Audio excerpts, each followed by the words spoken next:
Well, continuing on our little picanha series, this little picanha is about 1 kilo or thereabouts, and the last day I did it, we did it as a full roast. Tonight, because it's got quite a large fat cap on it there, I'm going to go with doing it on the rotisserie. Now, important bit of it, I explained the first day when we were doing it as a roast, we had to end up cutting it against the grain. Now, you'll notice that the grain runs this way here. So we're going to do it on the rotisserie tonight, so we have to think about this. We're going to cut it against the grain. So the final cut, when I slice it off the rotisserie, off the skewers, is also going to be against the grain. So if I need to think in reverse, my grain is going this way. So what I've done is I've marked, grain is going this way, so against the grain is this way. And I put a little mark on it here and a little mark on it here. So my plan, there's a little bit of the flat cap missing there, so the triangle is going to have a little bit less protection, but it will be rolled in. So here goes, we're going to cut it directly down. That's the cut I wanted. Didn't get the whole way through there. So what I want to do is when I bend that around the skewer, is that we will be cutting the final cut against the grain.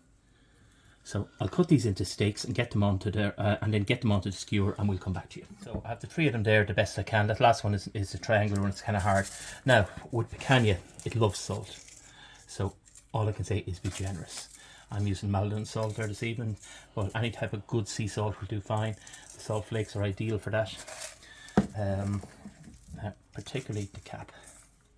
Plenty and plenty of salt on it.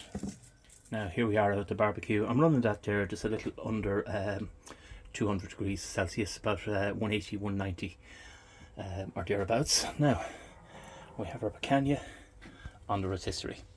Now the coal setup I've done for that is I've set the coals up to the back. I've put the basket divider in, or you can just bank the coals to the back. It's, so they're not directly underneath the meat. I've fast run of it. Let's see how we're getting on. Oh yeah, looks quite well. Well, there's our picanha done on the rotisserie.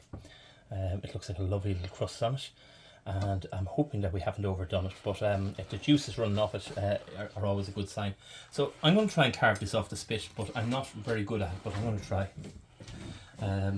Let's see now what we can. I'm not even sure which knife is best for. Oh yeah, that's good. I'm not sure which knife is best for it, but I'm going to try carving it here with a carving knife for starters. And I just want to zoom in on that there and to show you how juicy that is. Look at the juices running off it. And there's